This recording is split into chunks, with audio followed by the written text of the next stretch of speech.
என்னுடைய சந்ததிகளுக்கும் அந்த பாக்கியத்தை கொடு என்று கேட்க வேண்டும். ஒரு சஹாபி கூட நபிகள் நாயகம் ஸல்லல்லாஹு அலைஹி வஸல்லம் தர்பாருக்கு வந்து, அல்லாஹுவின் தூதர் அவர்களே, எனக்கு சில பணிகள் இருக்கிறது, மார்க்கத்திற்காக சில போருக்கு செல்வதற்காக நான் என்னுடைய பெயரை நான் கொடுத்து விட்டேன், எனவே அந்த கமிட்மெண்ட் எனக்கு இருக்கிறதுனால இந்த ஆண்டு என்னுடைய மனைவி மட்டுமே ஹஜ்ஜிக்கு செல்கிறார் அப்படி என்று சொன்னார்கள். நான் மார்க்கத்தினுடைய சில பயணங்களிலே பெயர் கொடுத்திருக்கின்றேன், எனவே அது சம்பந்தப்பட்ட பயணம் மேற்கொள்ளக்கூடிய ஒரு சூழல் இருக்கின்ற காரணத்தினால் என்னுடைய மனைவி மட்டும் நான் ஹஜ்ஜிக்கு அனுப்பி வைக்கின்றேன் என்று சொல்லும் பொழுது நாயகம் ஸல்லல்லாஹு அலைஹி வஸல்லம் அவர்கள் சொன்னார்கள், இல்லை இல்லை, நீ மார்க்கத்திற்காக செல்லக்கூடிய பயணத்தை அனைத்தையும் நீ நிறுத்திவிட்டு உன்னுடைய மனைவியோடு சேர்ந்து ஹஜ்ஜிக்கு செல் அப்படி என்று பெருமானார் அவர்கள் சொன்னார்கள்.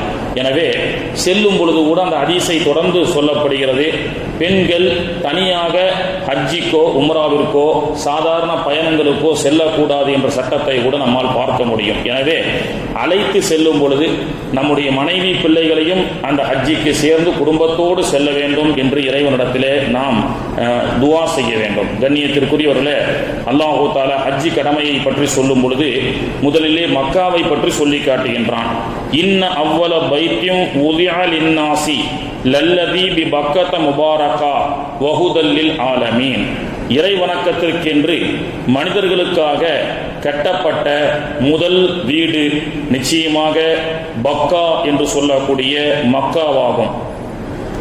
முபாரகா, அந்த மக்கா என்ற அந்த இடத்தை நான் பரக்கத்தாக்கி பாக்கியமிக்கதாகவும் உலக மக்கள் யாவருக்கும் நேர்வழி பெறக்கூடிய ஒரு இடமாகவும் நான் ஆக்கி வைத்திருக்கின்றேன். ஃபீஹி ஆயாத்தும் பையினாத்தும் மகாமு இப்ராஹிம், அந்த மக்காவிலே ஒரு அத்தாட்சியை வைத்திருக்கின்றேன். இப்ராஹிம், மகாம் இப்ராஹிம் என்று சொல்லக்கூடிய இப்ராஹிம் அலைஹிஸ்ஸலாம் அவர்கள் நின்று வணங்கிய ஒரு இடத்தை நான் வைத்திருக்கின்றேன், முபாரக்கான இடம். ஒமன் தஹலஹு, யார் அந்த மக்காவினுடைய ஹரமுக்குள் நுழைந்து விட்டார்களோ கான ஆமினா, அவருக்கு அமைதியை நான் ஏற்படுத்தி வைத்திருக்கின்றேன். வலில்லாஹி, நிச்சயமாக அல்லாஹ்வுக்காக செல்லுங்கள். அலன்னாசி, மனிதர்களிலே ஹிஜ்ஜுல் பைத்தி, ஹஜ்ஜிக்காக மனிஸ்தகா இலைஹி சபீலா, சக்தி பெற்றால், பொருளால் உடலால் வாய்ப்பால் உங்களுக்கு வாய்ப்பு கிடைக்கும் என்று சொன்னால், சக்தி கிடைக்கும் என்று சொன்னால் நீங்கள் ஹஜ்ஜி செய்யுங்கள் அப்படி என்று சொல்லி ஹஜ்ஜி கடமையை வலியுறுத்தக்கூடிய வஹீனுடைய ஆயத்து தான் இது. கண்ணியத்திற்குரிய அல்லாஹுவின் நல்லடியார்களே, உலகமெங்கும் 40 லட்சத்திலிருந்து 60 லட்சம் மக்கள் வரை இந்த மாதத்தில் தன்னுடைய நாவால் முழங்கக்கூடிய ஒரு தஸ்பீஹ் தான் லப்பைக் அல்லாஹும்ம லப்பைக் லப்பைக் லா ஷரீக லக லப்பைக் இன்னல் ஹம்த வன் நிஅமத லக வல் முல்க் லா ஷரீக லக். இந்த மாதத்திலிருந்து அடுத்த மாதம் வரை உலகத்திலே 40 லட்சத்திலிருந்து 50 லட்சம் மக்கள் வரை இந்த தஸ்பீஹை சொல்லக்கூடியவர்களாக இருக்கின்றார்கள். ஏறக்குறைய இந்த மாதத்தில் மனிதர்களுடைய நாவிலே, உலகம் எங்கும் இருக்கக்கூடிய மக்களுடைய நாவிலே ஒலிக்கக்கூடிய பெரும்பாலான தஸ்பீஹ் இந்த தஸ்பீஹ் தான். லப்பைக் அல்லாஹும்ம லப்பைக் என்று சொல்லக்கூடிய தஸ்பீஹ். கண்ணியத்திற்குரியவர்களே, அப்படி என்ன அது தஸ்பீஹ்? லப்பைக், வந்துவிட்டேன், இதோ வந்துவிட்டேன், இறைவா உன்னுடைய அழைப்பை ஏற்று நான் வந்துவிட்டேன், நான் இணை இல்லாமல் உனக்கு எதையும் இணை வைக்காமல், லா ஷரீக லக இன்னல் ஹம்த, நிச்சயமாக புகழ் உனக்கு, எல்லா நியாமத்துகளையும் நீயே தந்தாய், இறைவா நான் வந்துவிட்டேன் என்று சொல்லக்கூடிய அந்த வாசகத்தினுடைய பொருள். யாரு அழைத்து நாம் செல்கின்றோம்?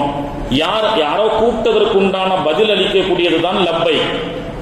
வருகை பேட்டில வருகை அட்டனன்ஸ் என்று சொல்லக்கூடிய வருகை அட்டவணையில வாத்தியார் பிள்ளைகளுடைய பெயரை வாசிப்பார். எந்த பிள்ளைகள் எல்லாம் வந்திருக்கின்றார்களோ பிரசன்ட் அப்படி என்று ஆங்கிலத்தில் சொல்வதை போன்று அரபி மதரசாக்கிலே வருகை பேட்டினுடைய பெயரை வாசிக்கும் பொழுது மாணவர்கள் நான் வந்துவிட்டேன் என்று சொல்வதற்குண்டான அர்த்தம்தான் லப்பை என்ற வார்த்தை. பெருமானார் ஸல்லல்லாஹு அலைஹி வஸல்லம் அவர்கள் கூட ஏதேனும் சஹாபாக்களை அழைத்து இன்ன தோழரை பெயரை சொல்லி அழைத்தால் அந்த நபி தோழர்கள் வருவார்கள், லப்பைக் யா ரசூலல்லாஹ், அல்லாஹ்வின் தூதர் அவர்களே உங்களுடைய அழைப்புக்கு நான் பதில் கூறிவிட்டேன் அப்படி என்று சொல்வார்கள்.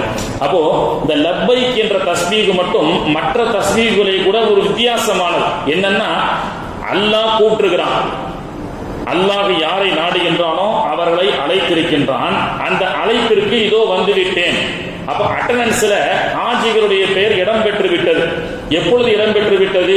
5000 ஆண்டுகளுக்கு முன்பு அல்லாஹு தஆலா தன்னுடைய பிரதிநிதியான இப்ராஹிம் அலைஹிஸ்ஸலாம் அவர்கள் மூலமாக அல்லாஹு தஆலா மக்களுக்கு அழைப்பு கொடுத்தான். வஅத்தின் ஃபின்னாஸ், இப்ராஹிமே நீங்கள் இந்த இறையில்லமான கஅபத்துல்லாவை கட்டிவிட்டு மக்களுக்கு நீங்கள் அழைப்பு கொடுங்கள் அப்படி என்று சொன்னான். இப்ராஹிம் அலைஹிஸ்ஸலாம் அல்லாஹ்வுடைய பிரதிநிதியாக இருந்து அங்கே மக்காவில் இருந்து அழைப்பு கொடுத்தார்கள். அந்த அழைப்பிற்கு யாரெல்லாம் லப்பை சொன்னார்களோ அவர்கள் ஆலமே அருவாகிலே இருந்து லப்பை சொன்னவர்கள் கூட உலகத்திலே வரும் பொழுது அல்லாஹ் தஆலா அவர்களுக்கு ஹஜ்ஜுடைய உம்ராவுடைய பாக்கியத்தை கொடுத்து அவர்கள் இப்ராஹிம் அலைஹிஸ்ஸலாம் அவர்களுடைய 5000 ஆண்டுகளுக்கு முன்பு அல்லாஹ் இப்ராஹிம் நபி மூலமாக பிரதிநிதியாக அழைக்கப்பட்ட அந்த அழைப்பு தான் ஓ அசதுல்லா, ஓ அப்துர் ரஹ்மான், இப்ராஹிம் என்ற நம்முடைய பெயர்கள் எல்லாம் அங்கே வாசிக்கப்பட்டு வா இங்கே வா, அல்லாஹ்வுடைய கஅபத்துல்லாவுக்கு உனக்கு நான் சக்தி கொடுப்பேன் வாருங்கள் என்று 5000 ஆண்டுகளுக்கு முன்பே ஹாஜிகளுடைய பெயர்கள் சொல்லப்பட்டு அதற்குண்டான அழைப்பு கொடுக்கப்பட்டு விட்டது. உலகத்திலே பிறந்ததற்கு பிறகு அல்லாஹ் தஆலா ஒரு சூழலை ஏற்படுத்தி அங்கே அழைத்துக் கொண்டிருக்கின்றான். 5000 ஆண்டுகளுக்கு முன்பதாக அல்லாஹ்வுடைய அழைப்பு, அல்லாஹ்வுடைய பிரதிநிதியாக இருந்த இப்ராஹிம் அலைஹிஸ்ஸலாமுடைய அழைப்புக்கு தான் இன்று உலக மக்கள் எல்லாம் கஅபத்துல்லாவுக்கு செல்லக்கூடியவர்கள் லப்பைக் அல்லாஹும்ம லப்பைக் லப்பைக் லா ஷரீக லக லப்பைக், வந்துவிட்டோம், இதோ வந்துவிட்டோம், உனக்கு இணை வைக்காமல் நாங்கள் ஈமான்தாரியாக வந்துவிட்டோம், புகழ் அனைத்தும் இறைவா உனக்கே உரியது, இங்கு வரக்கூடிய நியமத்துகளை நீயே எனக்கு தந்தாய், எனக்கு எந்த சக்தியும் இல்லை, நீ அழைத்துக் கொண்டாய், உன்னுடைய இல்லத்திற்கு நாங்கள் வந்துவிட்டோம் என்று சொல்லக்கூடிய இந்த லப்பைக் என்பது நம்முடைய பெயரை சொல்லி அழைக்கப்பட்டிருக்கிறது, அழைக்கப்படும். இன்று ஹாஜிகளாக இருக்கக்கூடியவருடைய ஒவ்வொரு பெயர் பட்டியலும் ஹஜ்ஜி கமிட்டியில் குழுக்களில் முடிவு செய்வதற்கு முன்பே அல்லாஹ் முடிவு செய்து விட்டான், இன்னென்ன நபர்களை என்னுடைய கஅபத்துல்லாவுக்கு நான் அழைப்பேன் என்று. அந்த அழைப்பினுடைய முடிவு 2024 ஹாஜிகளுடைய பெயர் பட்டியலை யாருக்கு விசா அளிக்க வேண்டும் என்று சவுதி அரசாங்கம் முடிவு செய்வதற்கு முன்பே 5000 ஆண்டுகளுக்கு முன்பதாகவே முடிவு செய்யப்பட்ட பட்டியல். அந்த பட்டியலிலே ஹாஜிகள் இடம்பெற்றிருந்தால் நிச்சயமாக அல்லாஹ் தஆலா அவர்களை அழைத்துக் கொள்வான். அதுதான் 5000 ஆண்டுகளுக்கு முன்பதாக அழைக்கப்பட்ட பாரம்பரிய அழைப்பு. அந்த அழைப்புக்கு பதில் சொல்லும் வண்ணமாகத்தான் ஹாஜிகள் எல்லாம் இதோ வந்துவிட்டோம் இறைவா உன்னுடைய அழைப்பை கேட்டு வந்துவிட்டோம் என்று சொல்லப்படுகிறது. ஆக கண்ணியத்திற்குரிய அல்லாஹ்வின் நல்லடியார்களே, அந்த மக்காவுக்குள் நுழைவதற்கு முன்பு அதனுடைய சிறப்புகளை பற்றி அல்லாஹ் தஆலா சொல்லி காட்டுகின்றான். எந்த பூமிக்கும் இல்லாத ஒரு சிறப்பு மக்காவிற்கு உண்டு. ஒருவர் 1,00,000 தினங்கள், 1,00,000 நாட்கள் எவ்வளவு பெருசுன்னு கணக்கு பண்ணி பாருங்க. 1,00,000 நாட்கள் எவ்வளவு பெரியது? 1,00,000 நாட்கள் நின்று வணங்குகிறார். மக்காவில் ஒரு நாள் முழுக்க நின்று வணங்கினா வெளியில, மக்கா அல்லாத வெளியில 1,00,000 நாட்கள் நின்று வணங்கிய நன்மை எவ்வளவு பெரிய ஒரு நன்மையை அல்லாஹ் தஆலா வாரி வணங்குகின்றான். இன்னைக்கு ஹஜ்ஜிக்கு செல்லக்கூடிய ஹாஜிகளுடைய ஆங்காங்கே மார்க்க விளக்க கூட்டங்கள் நடைபெற்றுக் கொண்டிருக்கக்கூடிய இந்த சூழல்ல அங்கே சென்றால் அதனுடைய மகத்துவம் என்ன என்று தெரிந்துவிட்டு செல்ல வேண்டும். சும்மா ஏதோ காசு பணம் வந்துருச்சு, ஹஜ்ஜிக்கு போனோம், எல்லாம் வேடிக்கை பார்த்துட்டு வந்தோம், எல்லாரும் தங்கணும், கல்லெறிய சொன்னாங்க எரிஞ்சோம், அப்படி அல்ல. செல்லக்கூடிய இடம் எப்படிப்பட்ட மகத்துவம் மிக்கது அதை தெரிந்து செல்ல வேண்டும். உலக ரீதியில எல்லாத்துடைய சிறப்பும் நமக்கு தெரியுது. அமெரிக்கா டாலரை கொடுத்தா இதற்கு நிகர் நம்முடைய ஊரிலே இன்ன ரூபாய் மதிப்பு. குவைத் தீனாரை கொடுத்தால் இந்த ரூபாய் நம்ம ஊருக்கு இவ்வளவு மதிப்பு என்று தெரிகிறது. அதே ஹஜ்ஜிக்கு மக்காவுக்கு செல்லக்கூடிய ஹாஜிகள் கூட முதல்ல சென்றார்கள் என்று சொன்னால், ஹஜ்ரத்து டீ வாங்கி குடிக்கணும், டீ கடைக்கு போனோம், டீ எவ்வளவு ஹஜ்ரத்து? அங்க போய் கம் ரியால் ஷாய் அப்படின்னு கேட்டா சலாச ரியால் அப்படின்னு சொல்லுவார்கள் அரபியில. சலாச ரியால்னா எடுத்து கொடுத்து நம்மால் குடிக்க மாட்டாங்க. என்ன கேட்பாங்க? சலாச ரியால்னா எம்புட்டு ஹஜ்ரத்து? 3 ரியால்மா. சலாச ரியால்னா 3 ரியால். அப்ப ஒரு ரியாலுக்கு நம்ம ஊர் காசு எவ்வளவு ஹஜ்ரத்து? 20 ரூபாய். 20 × 3 60 ரூபாய். அப்படி என்று சொல்லி அந்த சலாசரியால் கொடுத்து டீ குடிப்பதற்கு கணக்கு பார்க்கின்றோம். அங்கே சென்று இது சலாசரியால் என்று சொன்னால் 3 ரூபாய் தான் மக்காவுடைய காசுக்கு. ஆனா நம்ம ஊர் காசுக்கு எம்புட்டு அஜிரத்து 60 ரூபாய். கணக்கு வேல்யூபிள் பார்க்கிறோமா இல்லையா? அந்த வேல்யூபிள் நம்ம பார்க்கிறோம். உலக விஷயத்துல, உலகத்தினுடைய பண விஷயத்துல வேல்யூபிள் பார்க்கக்கூடிய நிறைய ஹாஜிகள் அங்கே சென்றால் நம்ம ஊர்ல செய்யற இபாதத்துக்கும் இங்க இருக்கக்கூடிய இபாதத்துக்கும் என்ன வித்தியாசம் சிந்திக்கிறது கிடையாது. அதனால தான் அமல்களும் அதிகமா செய்யறது கிடையாது. ஏதோ எல்லாரும் போய் போனோம், வேடிக்கை பார்த்தோம், தங்கணும், அப்படி அல்ல. அங்கே சென்றால் ஒரு ரியாலுக்கு எப்படி நம்ம ஊர் காசுக்கு 20 என்று மதிப்பிட்டு கணக்கிடக்கூடிய ஒரு ஹாஜிகள் அங்கே சென்றால் உலகத்தில் எங்கும் கிடைக்காத நன்மை. 1க்கு 1 லட்சம். உலகத்தில் எந்த கரன்சியும் அப்படிப்பட்ட மடங்குடைய உயர்வதாக உலகத்தில் பார்க்க முடியாது.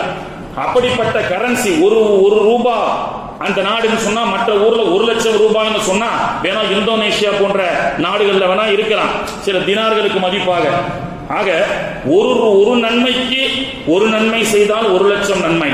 இது போன்ற ஒரு அதிகமாக நன்மை கிடைக்கக்கூடிய இடம் உலகத்திலே மக்காவை தவிர வேறு எந்த இடமும் இருக்க முடியாது.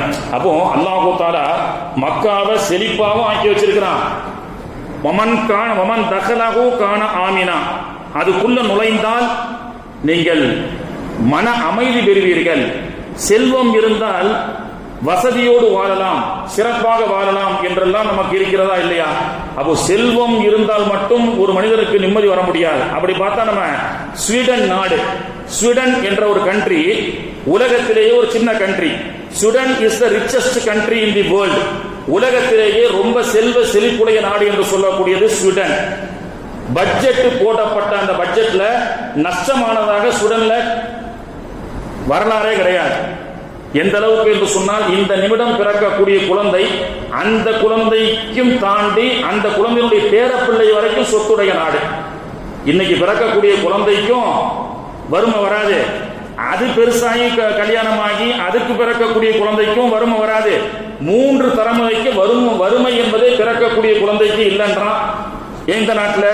ஸ்வீடன் கண்ட்ரியில. Sweden is the richest country in the world. உலகத்திலேயே பணக்கார நாடு ஸ்வீடன் நாடு. ஆனால் அதே போன்று மக்காவும் பணக்கார நாடு தான். அல்லாஹ் தஆலா சஹாபாக்கள் சிந்திய ரத்தம் எல்லாம் இன்னைக்கு பூமிக்கு கீழே பெட்ரோல்களாக டீசல்களாக அல்லாஹ் நிரப்ப வைத்து அந்த நாடை செல்வ செழிப்பாக ஆக்கினான். ஸ்வீடனுக்கு ஈக்குவல் என்று சொல்ல முடியாவிட்டாலும் சவுதி அரேபியா என்பது பொருளாதார ரீதியாக ஒரு சிறப்பான நாடு, அதை சுற்றியுள்ள அரபிக் கண்ட்ரிகள் எல்லாம். ஆனால் ஸ்வீடன் பணம் இருக்கிற இடத்துல நிம்மதி கிடைக்குமா? இன்னைக்கு அல்லாஹ் என்ன சொல்றான், மக்காவுக்கு வாங்க. இப்ராஹிம் அலைஹிஸ்ஸலாமுடைய துஆ பரக்கத்தை கொண்டு இப்ராஹிம் அலைஹிஸ்ஸலாம் துஆ செஞ்சாங்க, இறைவா இந்த மக்கா என்ற இந்த பாலைவனத்துல நான் பள்ளிவாசலை பெற்றிருக்கின்றேன். இங்கே நிறைய லட்சக்கணக்கான கோடிக்கணக்கான மக்கள் கியாமத் நாள் வரை ஹஜ்ஜிக்காக உம்ராவுக்காக வருவார்கள். அவர்கள் வந்தால் வயிறு நிறைய சாப்பிட்டு விட்டு செல்ல வேண்டும். அவர்கள் வந்தால் இந்த பூமியிலே கஷ்டப்பட்டு செல்லக்கூடாது என்பதற்காக இப்ராஹிம் அலைஹிஸ்ஸலாம் அவர்கள் அந்த மக்காவுடைய வளத்திற்காக துஆ செய்ததை பற்றியெல்லாம் அல்லாஹ் குர்ஆன்ல சொல்லி காட்டுறான். ஆக வளம் மிக்க நாடுகள் எல்லாம், காசு பணம் கொளிக்கும் நாடுகள் எல்லாம் நிம்மதியான நாடு என்று சொல்ல முடியாது. அதனால தான் அல்லாஹ் மக்காவை பற்றி சொல்லும் போது வளமிக்கதாக மக்காமி இப்ராஹிம் நின்ற இடத்தையும் ஆக்கி வைத்திருக்கின்றேன், முபாரக்கா பரக்கத்தானதாகவும் ஆக்கி வைத்திருக்கின்றேன். எனவே காசு பணத்துக்கோ சொகுசுக்கோ எந்த சிரமமும் மக்காவுக்கு போகக்கூடியவர்களுக்கு இருக்கிறது இல்லை. அல்லாஹ்வுடைய வாக்கு அது. அப்போ இங்கே நுழைந்தவர்களுக்கு மன சஞ்சலமும் கிடையாது, அமைதி. இப்ப ஸ்வீடன் நம்ம கம்பேர் பண்ணி பார்க்கிறோம். உலகத்திலேயே richest country in the world Sweden. 3 தலைமுறைக்கு எல்லா பிள்ளைகளுக்கும் சொத்து உள்ள நாடு என்று சொல்கின்றான். ஆனால் அது துரதிர்ஷ்டவசம். இன்னைக்கு காசு வந்தா நிம்மதி வந்துடும் என்று நாம் எல்லாம் நினைத்துக் கொண்டிருக்கின்றோமே.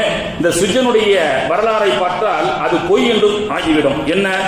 The Sweden is the richest country in the world. Sweden என்பது உலக நாடுகளிலேயே பணக்கார நாடுகள் பட்டியலில் முதலாவது.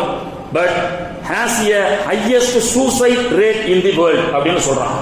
எந்த நாடு 3 தலைமுறைக்கு பஞ்சம் இல்லாமல் பணத்தால் கொளிக்கின்றானோ, உலகத்திலேயே முதல் பணக்கார நாடுன்னு சொல்றானோ, அந்த நாட்டை பார்த்தா the highest first suicide rate in the world. தற்கொலை அதிகமாக நடக்கக்கூடிய நாடு உலகத்திலேயே சுடன் அப்படின்னு சொல்றாங்க. அப்போ காசு பணம் வந்தா நிம்மதியா வாழலாம் அப்படின்றது இந்த சுடன் இந்த நாட்டை பார்த்தா நமக்கு தெரியும். நிறைய காசு பணம் கொலிக்கக்கூடிய அந்த நாட்டில் என்ன சொல்றான், இந்த நாடு தான் அதிகமாக உலகத்திலேயே தற்கொலை நிறைந்த நாடு அப்படி என்று சொல்வதன் மூலமாக அவனுக்கு காசு இருக்கு, மன அமைதி இல்லை. காசு கொலித்திருக்கிறது, மன அமைதி இல்லை. ஆனால் Somalia is country full of poverty. Somalia பலத்தை தூக்கி வீசி போட்டீங்கன்னு சொன்னா பல தொழிலை எடுப்பதற்கு 7 பேர் ஓடி வந்திருப்பாங்க. அவ்வளவு மோசமான வறுமையினுடைய நாடு சோமாலியா. ஆனால் உலகத்திலேயே பட் சூசைட் இஸ் லோ தேர். சோமாலியாவில் தற்கொலை என்பதே ரொம்ப குறைவு. இங்கே வறுமையில் வாடுகின்றான். ஒரு வாழைப்பழத்தை தொழிலை தூக்கி கீழே போட்டா 10 பேர் வந்து சாப்பிடக்கூடிய அளவுக்கு வறுமை. எச்சில் இலையை குறைக்கி சாப்பிடுவதற்கு 10 பேர் போட்டி போடக்கூடிய சோமாலியா நாடு உலகத்திலேயே தற்கொலைகள் குறைந்த நாடு. தற்கொலையே பண்றதில்ல. எவ்வளவு வறுமையில வாழ்ந்தாலும் அவனுக்கு அல்லாஹ் தஆலா வறுமையிலும் நிம்மதியை கொடுத்திருக்கின்றான். இன்னைக்கும் பார்க்கிறோமா இல்லையா? அமெரிக்காவில் இன்னைக்கு சொல்றாங்க 60% 75% மக்கள் தூக்க மாத்திரை இல்லாம தூங்குறதில்ல. ஆனா நம்மால ஜும்மாவுக்கு வந்து முன்னாடி பள்ளிவாசல்ல உட்கார்ந்தா அஜரத் ஏதோ பேசுறாரு, அது பாட்டுக்கு தூக்கம் வருது. பஸ்ல உட்கார இடம் கிடைக்கிற நின்றுகிட்டே நம்மால் அல்ஹம்துலில்லாஹ் நிம்மதியா தூங்குறாரு. எந்த ஒரு மாத்திரையும் செலவு பண்ணல. அல்லாஹ் தஆலா அப்ப நிம்மதி என்பது வேறு, பணம் காசு வசதி என்பது வேறு. அப்போ Sweden is the richest country in the world but it has a highest suicide in the world அப்படின்னு சொல்றான். ஆனா சோமாலியா என்பது poorest country in the world but அங்கே சூசைடு கிடையாது, உலகத்திலேயே ரொம்ப குறைவு என்று சொல்கின்றான். ஆக வசதிக்கும் மன நிம்மதிக்கும் காசு பணத்திற்கும் சொகுசிற்கும் மன நிம்மதிக்கும் சம்பந்தம் இல்லை. மன நிம்மதி என்பது அல்லாஹ்வால் கொடுக்கக்கூடிய நிஅமத். அதைத்தான் அல்லாஹ் தஆலா சொல்றான். இந்த மக்காவை பொறுத்த வரைக்கும் வசதி வாய்ப்புக்கும் குறைவு இருக்காது. வமன் தகலஹு கான ஆமினா. அதுக்குள்ள போயிட்டா அல்லாஹ் தஆலா எல்லா விதமான கவலையும் லேசாக்கி அமைதியான ஊராக நாம் ஆக்கி வைத்தோம், பரக்கத்துடைய ஊராக ஆக்கி வைத்தோம் அப்படி என்று சொல்லி காட்டுகின்றான். ஆக உலகத்திலேயே ஒரு மன அமைதி உள்ள நாடு, உலகத்திலேயே அமல் குறைந்த அமல் செய்தால் நிறைய நன்மைகள் கிடைக்கக்கூடிய ஒரு பூமி என்று சொன்னால் அது மக்கா. கண்ணியத்திற்குரிய அல்லாஹ்வின் நல்லடியார்களே, ஆக உலகத்தில் எங்கும் இல்லாத ஒரு சிறப்பான ஒரு இடம் மக்காவுடைய காபத்துல்லாவுக்கு பக்கத்தில் இருக்கு. உலகத்தில் எங்கேயும் அந்த சிறப்பு இல்லை. 70,000 மலக்குகள் ருக்குனே யமான் என்று சொல்லக்கூடிய மக்காமு இப்ராஹிமுக்கு பக்கத்தில் இருக்கக்கூடிய ஹாஜிகள் எல்லாம் அந்த சுற்றில் வரும்பொழுது ரப்பனா ஆத்தினா ஃபித் துன்யா ஹஸனத்தன் வ ஃபில் ஆகிரத்தி ஹஸனத்தன் வ கீனா அஸாபன்னார் என்று தன்னுடைய தவாஃபை முடித்து வரக்கூடிய அந்த எல்லை, அடுத்து மக்காமு இப்ராஹிமை தொடரக்கூடிய 2வது தவாஃபினுடைய அந்த ருக்குனே யமான் என்று சொல்லக்கூடிய அந்த இடத்திலே உலகத்தில் எங்கும் இல்லாத ஒரு சிறப்பு. ஒரு சஹாபியினுடைய மகளும் மருமகனும் ஹஜ்ஜிக்காக பயணம் சொல்லி செல்கின்றார்கள். சஹாபியினுடைய மகள் மருமகன் ஹஜ்ஜிக்காக, அத்தா நான் ஹஜ்ஜிக்கு போயிட்டு வரேன்னு சொல்லும் பொழுது வயது முதிர்ந்த சிரியா நாட்டை சார்ந்த அந்த நபித்தோழர் சொல்லி அனுப்புகின்றார்கள் மகளுக்கும் மருமகளுக்கும், மகளே மருமகனே ருக்குனுல் யமான் என்ற இடம் இருக்கின்றது, அங்கே 70,000 மலக்குகள் இருக்கின்றார்கள். அவர்கள் வேலை என்ன தெரியுமா? அந்த சுற்றில் வரக்கூடிய ஹாஜிகள் என்ன அல்லாஹ்விடத்திலே துஆ செய்கின்றார்களோ அந்த துஆவிற்கு 70,000 மலக்குகளும் ஆமீன் அப்படின்னு சொல்றாங்க.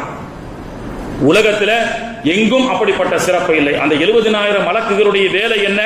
அல்லாஹ்வுடைய அரிசிக்கு கீழே இருக்கக்கூடிய காபத்துல்லா நேர் அல்லாஹ் தஆலா அரிசினுடைய அதிபதியாக இருந்து கொண்டிருக்கின்றான். அந்த காபத்துல்லாவுடைய ருக்குனே யமானிலே 70,000 மலக்குகள் ஆமீன் சொல்கின்றார்கள் என்று ஸல்லல்லாஹு அலைஹி வஸல்லம் அவர்கள் சொன்னார்கள். உலகத்திலே இப்படிப்பட்ட சிறப்பான இடம் எங்கும் இல்லை. ஹாஜிகள் செய்யக்கூடிய பிரார்த்தனைகளுக்கு அவர்கள் ஆமீன் சொல்கின்றார்கள். சிரியா தேசத்தில் பிற்காலத்திலே ஒரு ஃபயர் நெருப்பு விபத்து நடக்கிறது. பல இடங்களிலே வீடுகளிலே நெருப்பு காட்டுத்தீயை போன்று பரவி நூற்றுக்கணக்கான மக்கள் தீக்கு இரையாக்கப்பட்டு ஷஹீதாக்கப்படக்கூடிய ஒரு சூழலிலே தாபீனுடைய காலத்தில் ஒரு அத்தனை ஜனாசாக்களையும் மீட்டு பணியில ஈடுபடப்பட்டிருக்கக்கூடிய ஒரு சூழலிலே ஒரே ஒரு மனிதருடைய ஜனாசா மட்டும் கரிக்கட்டை ஆகாமல் அப்படியே இருக்கிறது. அனைவரும் தீக்கு இரையாக்கப்பட்டு தீயினால் கருகி இருக்கக்கூடிய அந்த ஜனாசாவினுடைய அந்த மையத்துக்கு மத்தியிலே ஒரு ஜனாசா மட்டும், ஒரு நபித்தோழருடைய வயதான சஹாபியினுடைய உடல் மட்டும் எந்த ஒரு தீக்கு இரையாமல் ஆக்கப்படாமல் வஃபாத்தாகி அவர்கள் ஷஹீதாகி கிடக்கின்றார்கள். மக்களே ஆச்சரியமாக பார்த்தார்கள். நூற்றுக்கணக்கான ஜனாசாக்கள் கரிக்கு இரையாக்கப்பட்ட, தீக்கு இரையாக்கப்பட்ட அந்த சூழலிலே இவருக்கு மட்டும் ஒரு சின்ன காயம் கூட ஏற்படாமல் வஃபாத்தாகி இருக்கின்றாரே என்று ஆச்சரியமாக பார்க்கப்பட்ட பொழுது அங்கே வந்த இன்னொரு வயதான நபித்தோழர் சொன்னார், அவரை நீங்கள் ஆச்சரியமாக பார்க்கின்றீர்களா? நீங்கள் வேண்டுமானால் அவருக்கு எப்படி எந்த ஒரு நெருப்பு காயமும் இல்லாமல் இறந்து விட்டார் என்று நீங்கள் ஆச்சரியமாக பார்க்கலாம். ஆனால் எனக்கு ஆச்சரியம் இல்லை. ஏன் தெரியுமா? அவர் நபிகள் நாயகத்தோடு ஹஜ்ஜி செய்திருக்கின்றார். அவர் வாழ்நாளிலே 4 ஹஜ்ஜி செய்த ஹாஜி. எனவே ஹஜ்ஜிக்காக உடலை தியாகம் செய்த அந்த உடலை நெருப்பு தீண்டாது, நரக நெருப்பு தீண்டாது என்று பெருமானார் அவர்கள் சொல்லி இருக்கின்றார்கள். யாருக்கு? மக்பூலான ஹஜ்ஜி செய்த ஹாஜிகளுக்கு. மக்பூலான ஹஜ்ஜி செய்து வந்த அந்த ஹாஜிகள் நபிமார்கள் நடந்த அந்த புனித ஸ்தலத்திலே தன்னுடைய வேர்வையை சிந்தி அங்கே தங்கி வருகின்றார்களே, அந்த உடலுக்கு அல்லாஹ் கொடுக்கக்கூடிய பரிசு என்ன தெரியுமா? மண்ணு தீண்டாது, நெருப்பு தீண்டாது. எனவே 4 ஹஜ்ஜி, அதுவும் பெருமானாரோடு செய்த ஹஜ்ஜி. அப்ப நபிமார்களோடு செய்த ஹஜ்ஜிக்கு அல்லாஹ் தஆலா சிறப்பு கொடுக்கின்றான் சொன்னா, இப்போ நபிமார்கள் தான் இல்லையே, எங்களுக்கு அந்த சிறப்பு கிடைக்குமா என்று சொன்னால் கிடைக்குமா? ஸல்லல்லாஹு அலைஹி வஸல்லம் உடைய இறுதி ஹஜ்ஜிலே ஸல்லல்லாஹு அலைஹி வஸல்லம் அவர்கள் சஹாபாக்களோடு இருக்கும் பொழுது சொன்னார்கள், ஒரு ஓடை பக்கமாக சஹாபாக்கள் பெருமானார் அவர்கள் அமர்ந்து கொண்டிருக்கும் பொழுது அதோ யூனுஸ் அலைஹிஸ்ஸலாம் அவர்கள் இன்ன நிற குதிரையிலே வருகின்றார்கள் என்று சொன்னார்கள். முஸ்லிம் ஷரீஃபிலே பதிவு செய்யப்படுகிறது. அடுத்து ஸல்லல்லாஹு அலைஹி வஸல்லம் அவர்கள் சொன்னார்கள், இன்ன நிற தலப்பாகை கட்டிக்கொண்டு மூசா அலைஹிஸ்ஸலாம் வருவதை நான் பார்க்கின்றேன் என்று சொன்னார்கள். அப்பொழுது சஹாபாக்கள் கேட்டார்கள், நாயகமே, மூசா நபியும் யூனுஸ் அலைஹிஸ்ஸலாமும் வருகிறார்கள் என்று சொல்கின்றீர்களே, அவர்கள் ஹஜ்ஜிக்காக நம்மோடு வருகிறார்களா என்று சொன்னால் ஆம் வருகிறார்கள் என்று சொன்னார்கள். அந்த ஆண்டு மட்டுமல்ல, கியாமத் நாள் வரை நபிமார்கள் ஹஜ்ஜி அர்வாகுகளின் மூலமாக செய்து கொண்டே இருப்பார்கள் என்ற செய்தியும் ஹதீஸுடைய விரிவுரையிலே நம்மால் பார்க்க முடிகிறது. எனவே தான் அல்லாஹ் தஆலா ஹஜ்ஜி முடித்து வந்த ஹாஜிகள் மன் ஹஜ்ஜ லில்லாஹி ஃபலம் யர்ஃபுஸ் வலம் யஃப்சுக் ரஜா கயௌமி வலததுஹு உம்முஹு, ஹஜ்ஜி ஒப்புக்கொள்ளப்பட்ட ஹஜ்ஜி செய்த ஹாஜிகள் தாயகம் திரும்பி வரும் பொழுது அவர்கள் எல்லா பாவங்களும் மன்னிக்கப்பட்ட அன்று பிறந்த பாலகர்களாக வருகின்றார்கள். அவர்கள் மன்னிப்பு பெற்றவர்களாக வருகின்றார்கள். அது மட்டுமல்ல, அவர்களுக்கு மட்டுமல்ல அந்த சிறப்பு. ரசூலுல்லாஹி ஸல்லல்லாஹு அலைஹி வஸல்லம் சொன்னாங்க, ஹாஜிகள் பாவம் மன்னிக்கப்பட்டவர்களாக கண் நிறைய காபத்துல்லாவை பார்த்தவர்களாக வருகின்றார்கள். அந்த ஹாஜிகளை இதா லகீத்துல் ஹாஜி ஃபஸல்லிம் அலைஹி மக்ஃபூருன் கபுல அன் யதுகுல பைத்தன், பாவ மன்னிக்கப்பட்ட ஹாஜிகளை யார் சென்று முசாபா செய்கிறார்களோ, முசாபா செய்யக்கூடிய மனிதர்களுடைய பாவங்களும் மன்னிக்கப்படும் என்று சொன்னார்கள் ஸல்லல்லாஹு அலைஹி வஸல்லம் அவர்கள். இந்த சிறப்பு எப்படி கிடைத்தது? அங்கே காபத்துல்லாவிலே தவாப் செய்கின்றோம், சை ஓடுகின்றோம், இன்னும் மினா, முஸ்தலிஃபா, அரஃபா போன்ற அந்த கூட்டங்களுடைய நெரிசலிலே இறைவனை பயந்து கொண்டு ஹஜ்ஜி செய்கின்றோம். அந்த கூட்டத்திலே லட்சோப லட்ச மலக்குகள் இருக்கிறார்கள். அந்த கூட்டத்திலே நபிமார்கள் இருக்கின்றார்கள். அந்த கூட்டத்திலே இறந்து போன நல்லோர்கள் இருக்கின்றார்கள். எனவே அந்த நபிமார்களோடு நாம் உரசும் பொழுது அல்லாஹ் தஆலா நம்முடைய பாவத்தை அல்லாஹ் மன்னிக்கின்றான். எப்படி அந்த பாவம் மன்னிக்கப்படும்?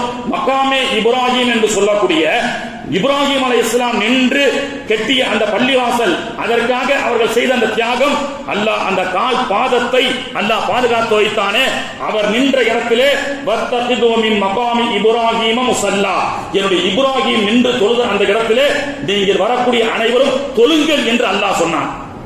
இப்ராஹிம் அலைஹிஸ்ஸலாமுடைய நேசர் வந்து நின்ற தொழுத அந்த இடத்திலே வத்தகிது மின் மகாமி இப்ராஹிம முஸல்லா, என்னுடைய இப்ராஹிம் நின்று தொழுத அந்த இடத்திலே, என்னுடைய இப்ராஹிம் நின்று கட்டிய அந்த பள்ளிவாசலுடைய அந்த பூமியிலே புனித ஸ்தலத்திலே நீயும் நின்று தொழு, அந்த பாதத்தினுடைய அந்த பரக்கத்தை கொண்டு அவர்கள் நடமாடிய அந்த பூமியிலே உங்களுடைய பாவம் பட்டால் எல்லா பாவங்களும் மன்னிக்கப்படும் என்று சொல்லக்கூடிய ஹஜ் சகோதரரே. ஆக இப்படி பலதரப்பட்ட சிறப்புகளை கொண்ட ஹஜ், அப்படிப்பட்ட அந்த சிறப்புகளை எல்லாம் நாம் பெற்று வர வேண்டும். ஹஜ் என்பது பாவத்தை மன்னிக்கிறது. ஹஜ் என்பது ஏழ்மையை போக்குகிறது.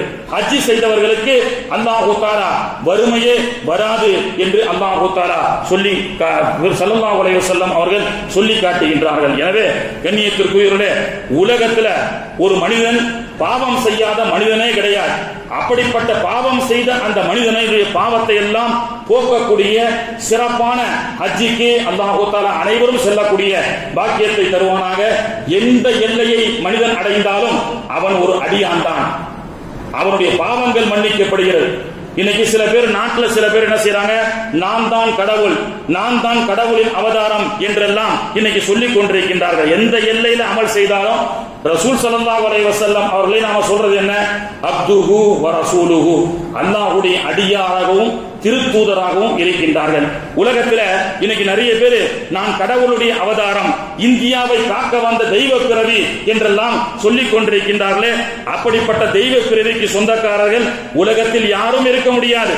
ஃபிரௌன் அப்படிதானே சொன்னான், நான் தான் கடவுள், இந்த பூலோகத்தை ஆட்சி செய்பவன் நான் தான் அப்படி என்று சொன்னான்.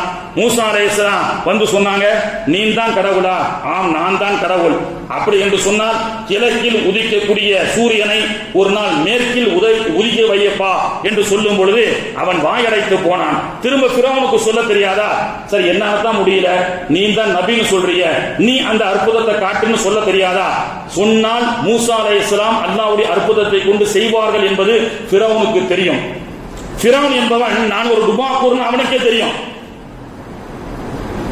மூசா நபியினுடைய அற்புதத்தை என்னுடைய சந்ததிகளுக்கும் அந்த பாக்கியத்தை கொடு என்று கேட்க வேண்டும். ஒரு சஹாபி கூட நபிகள் நாயகம் ஸல்லல்லாஹு அலைஹி வஸல்லம் தர்பாருக்கு வந்து, அல்லாஹ்வின் தூதர் அவர்களே, எனக்கு சில பணிகள் இருக்கிறது, மார்க்கத்திற்காக சில போருக்கு செல்வதற்கு